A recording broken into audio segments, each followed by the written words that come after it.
cloud. Awesome.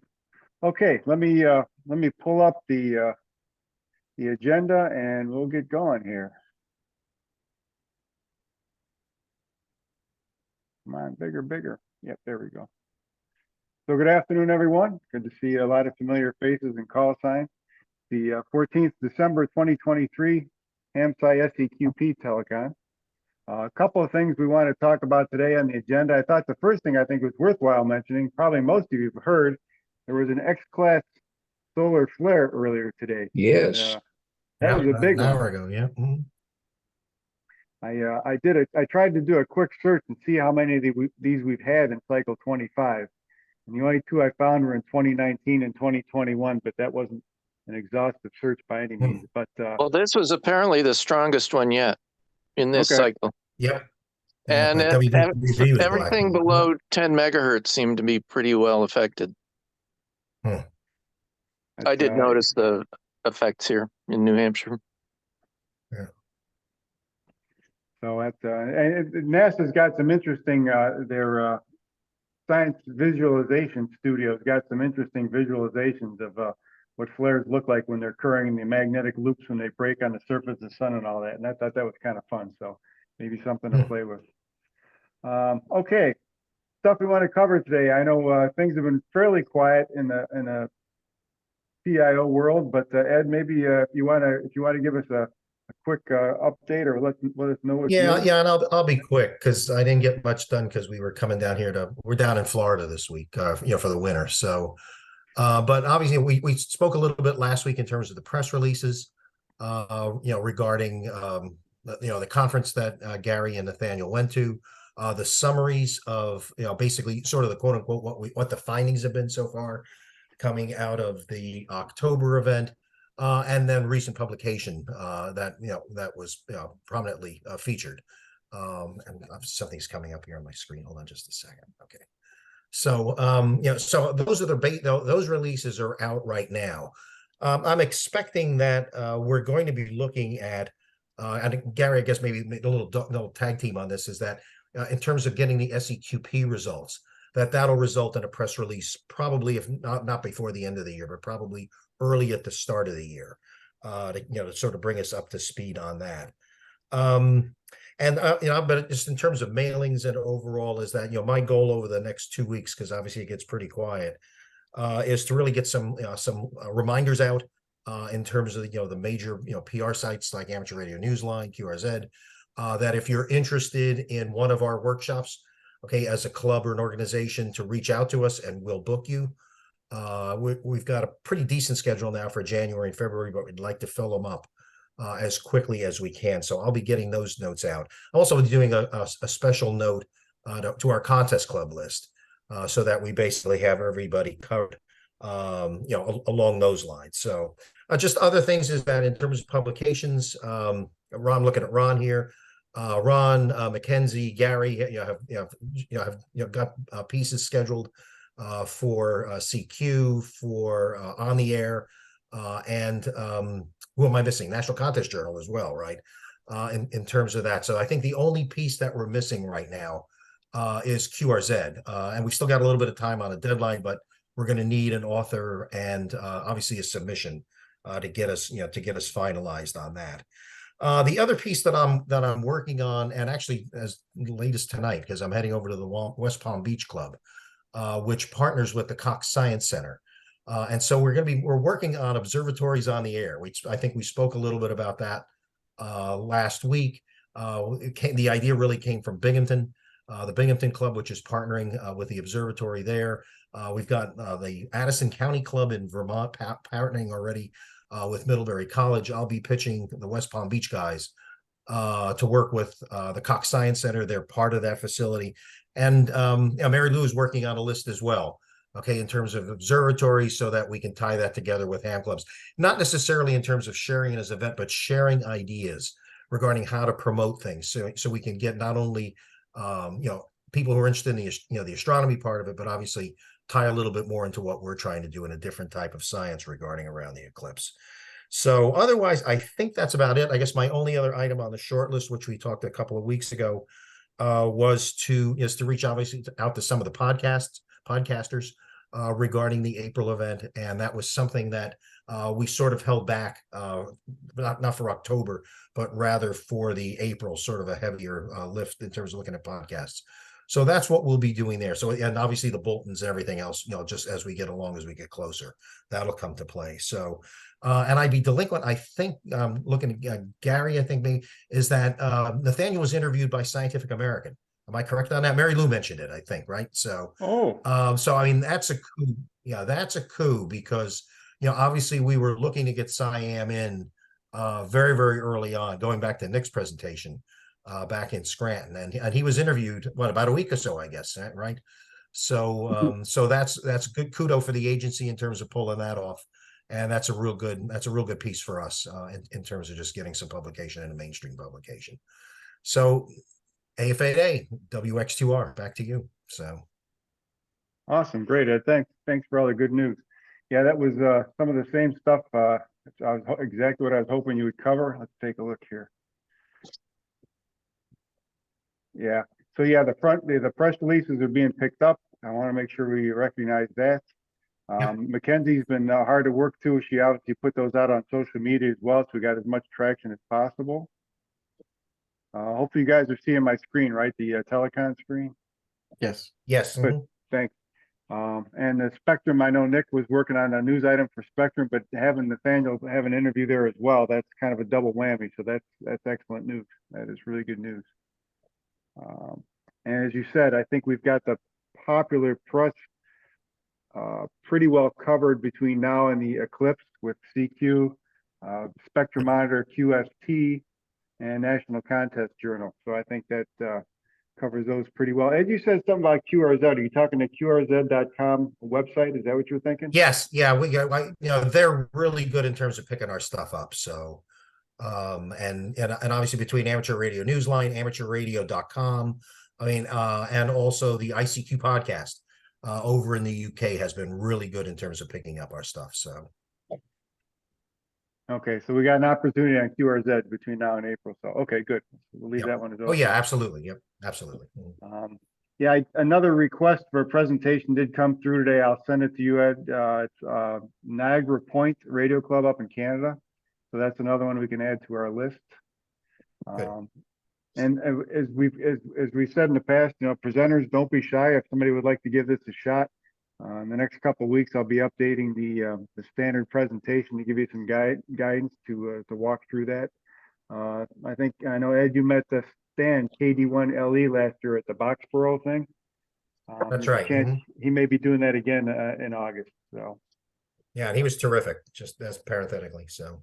Yeah, I did try to twist his arm to do a few more. So he said he enjoyed it and had a good time there. So hopefully he'll jump in a little bit too. Hey, Gary. Yes. Yeah, and I'm always open to continue to do some other presentations. So if you need it, let me know. Yeah, Ed's got the schedule, and I know he would be glad for the help. There's no question about that. Yeah, hold that thought. Yeah. Okay, good. You're on the list, Ron. Thank you. So Gary, I want to say that because of what Ed was talking about, making outreach events that are cooperative between astronomy clubs and ham radio clubs. So last night I pitched it to one astronomy club, and tomorrow night I'll pitch it to another astronomy club. And the first one was very happy. This is a great idea. It's going to be cloudy for us. Let's get somebody who can actually do something in real time and make something happen. Sure. So so we're going to look for more places, even if they're way off the center line. There's always libraries who want some sort of outreach to be done, and this would be a good thing to do together. So. Yep.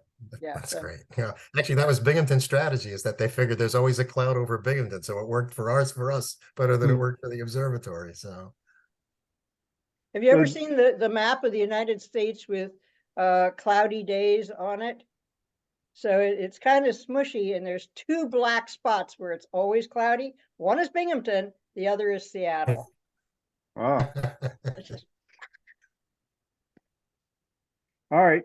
I mean, the thing we'll need, and I suppose the league has it, I mean, is a resource, is if we come up, we find people in these locations, these astronomy clubs or whomever, libraries or whatever organizations want to partner with local clubs, we need to be able to have at least a list that, we can work from, so. I mean, the league's been helping us with a lot of stuff, so I imagine they've got something like that available for us, so. All right, good. Yeah, that was on my list. That was on my second page, Mary Lou, but good. Thanks for covering that. That's perfect. You need Great minds more think alike. cards, There you go. Mary Lou, by any chance? Do you need more cards to give out? Yes, I would like any sort of cards because I traded one of them for a Pokemon card, so they're Okay, very valuable. I will get some more in the mail. We've got our box Thank of you. 2,500 sitting here, so. Yes, I don't think Ed and I will give out that many in February, so. send me 50 or something. Okay, Thank you. will do. Let's see what else was on here. I was also going to talk a little bit about, Ed was talking about scoring and whatnot. Let me again share my screen. We do have some kind of sort of, I wouldn't say results, but some early numbers on the Gladstone Signal Spotting Challenge. I spent on and off the last week or so downloading stuff out of the Whisper database, which has been fantastic, and coming up with some numbers from that. So hopefully we can see what I've got here. Just briefly looking at the entries, we've got how many entries, which mode, and how many records I was able to pull out of the database. Now these are people who specifically went to the HABSci GSCC page and entered our event. These aren't just random call signs. These are people who reached out to us and entered. So we've got about 47 people who are recorded as Whisper receiving stations, about a little less than 260,000 records under their call signs. Whisper transmitting stations, a few less, but still quite a few records. And we're getting a little bit of traction in the FST4W world. We need to work on this a little bit. About 800 people showed up in the receiving records, but about 18,000 transmissions are recorded. So there's, I know Rob knows probably every one of these stations pretty well, but we're making a little bit of traction there. I've yet to look at the PSK, RIDI, CW records and all that sort of stuff. I haven't looked through any of that stuff yet, but it's good to see. We definitely had entrants, and the entrants made a lot of RF noise, I guess you would say, as they went through their on the Eclipse day back in October. Just to give an idea of scale, what the top 3 Whisper receiver counts were like. These folks like to work on a lot of different bands. The top station was receiving on quote unquote only 4 bands, but had about 67,000 entries. The next 2 were still another one in the 60s. And here's a gentleman who was on 9 bands as Whisper records. He's set up for receiving on 9 different bands. So good for that person. On the transmitting side, the number is a little smaller, but still similar. Some folks transmit on a lot of bands. There were some people that were on 7 or 8 or 9 bands, but these are the top counts for the Whisper stations. And I don't want to put any call signs or anything out there because all this stuff needs to be double checked and verified. And I don't want to give everybody the impression that they won something and have to change it later on. So, but anyhow, as statistics go, that's about what we got. Okay, any questions so far on what we've covered today, or scoring and whatnot? Nope, good, okay. The other thing I wanted to cover, and you guys have actually beat me to it in a few cases, which is great, is some of the things we want to think about for next year. One of the things I think we all know we can do a little bit better job is encouraging clubs. Again, Mackenzie did a good job on reaching out to a lot of clubs by email. We've started the club activities page on the HAMSci website. And I think as we go through and do some of these podcasts, do presentations and whatnot, as we can let people know about the club activities page and give them some more ideas. So I've got to build that out a little bit more, but that can be definitely an area of focus between now and April. As we talked about a little bit ago, encourage field day and POTA style operations, ham clubs joining the Eclipse community. Covered that pretty well. Well, they're doing, wait. Sure. They're doing Eclipse as well. You need to say join the astronomy community. Ah. or there you go. There we go. Good, thank you.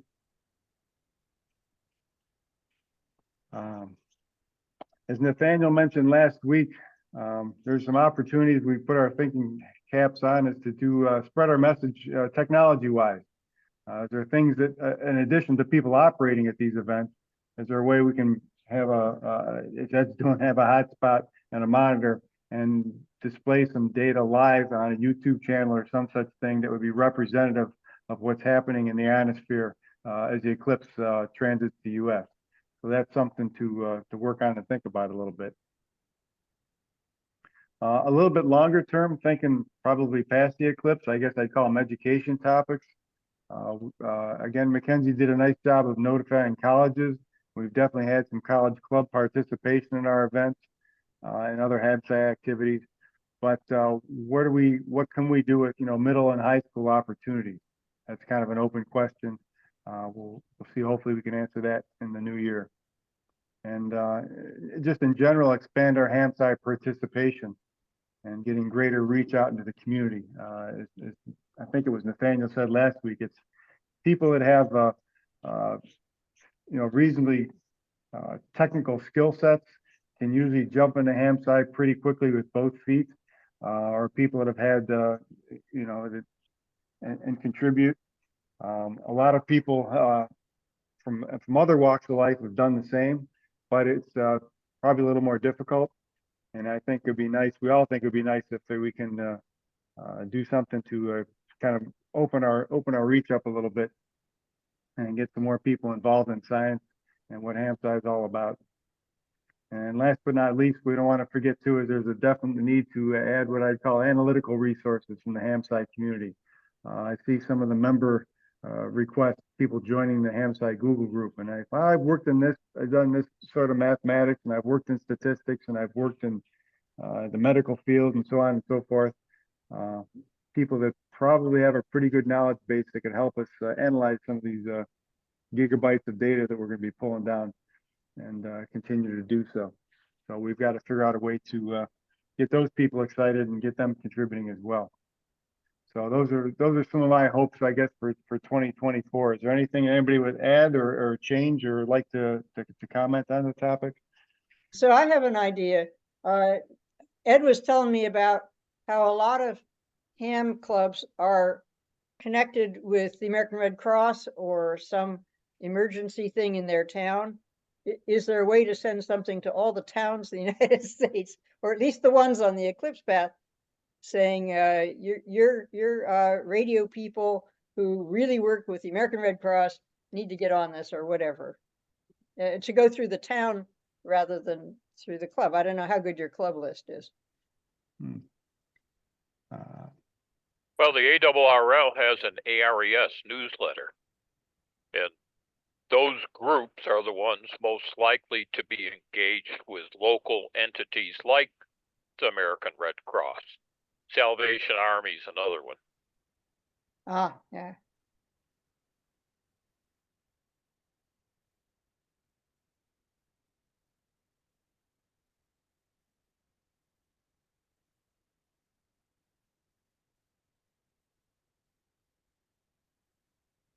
So you're saying we'd connecting with these people, we could offer to another opportunity to set up stations and do demonstrations, Mary Lou? Is that what you're thinking? I don't know, whatever you think would be good. Yeah, something like that on the eclipse day, and make your town shine, whatever.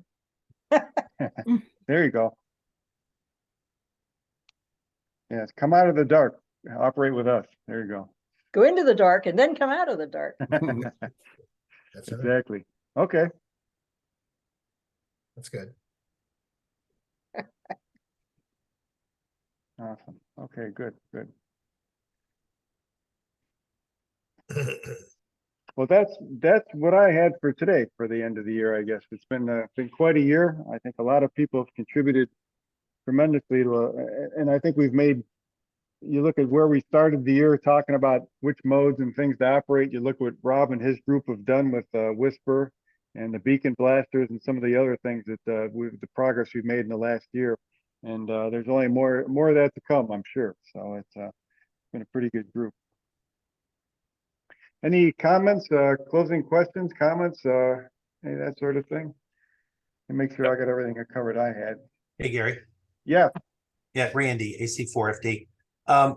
Did anybody get to watch that interview the other night with Steve Floyd that Nathaniel had alluded to? Okay, well, Yes, that was very good. yeah, towards the end during the question and answer period, he did put a plug in for AMSI. So I just thought that might be something good to put out. Thank you for that, Randy. That's good to know. yeah, remind me again, where was that, or how can we find that? Well, I don't see the interview posted yet, but it's the Radio Club of America. Oh, yeah, I think they posted on YouTube. Yeah, I'm on their YouTube page, but I don't see it posted yet. It'll get there. Yeah, I think it just takes a few days, yeah. Gary, question. Are we going to be on break until January as far as our weekly meetings here go?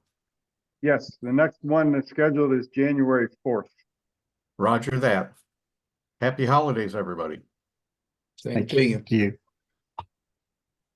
Gary, have you heard from anybody in the Dallas area preparing to do a radio event in conjunction with the big NASA NOAA stuff there? I have not. I don't know if Ed's got a list of the clubs and stuff. Yeah, well, If that's he can a send good some heads interest. up. I can reach back out. Desiree, I can't think of her last name or call sign. She's on the PR committee. And she worked for NASA, okay, or still does, okay. She's based in Boulder, I think, up by you guys.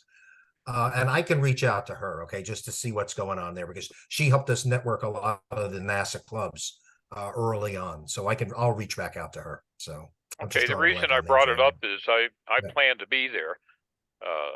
Okay, I will be sitting in my RV at my in-laws' house playing radio. Unless there's some great. other opportunities that doesn't look like it's going to be fulfilled there. yep. That's a good reminder, Bill. So I'll follow on that one with her. Okay, good. And yeah, just while I'm thinking about it, Steve, looking at my notes, thanks for Randy, the note about the Steve Floyd interview. When we do find that thing up on YouTube, hopefully we can, somebody will post a link up in the Hamside Google group so we can all find our way to that too. That would be a good way to get 1,000 people aware of it and listen. yeah. He also did mention something about some future. If I forget what the word is for it, some type of future endeavor with HAMSI, and I don't know if it was with HARP or with him somehow or what. I guess Nathaniel would probably know more about that. I guess as they say, we'll have to watch for the link and find out for ourselves and listen in. So good. Yeah, thanks for bringing that up. That's good. Good. All right. Let me see. Let me just click over my notes real quick.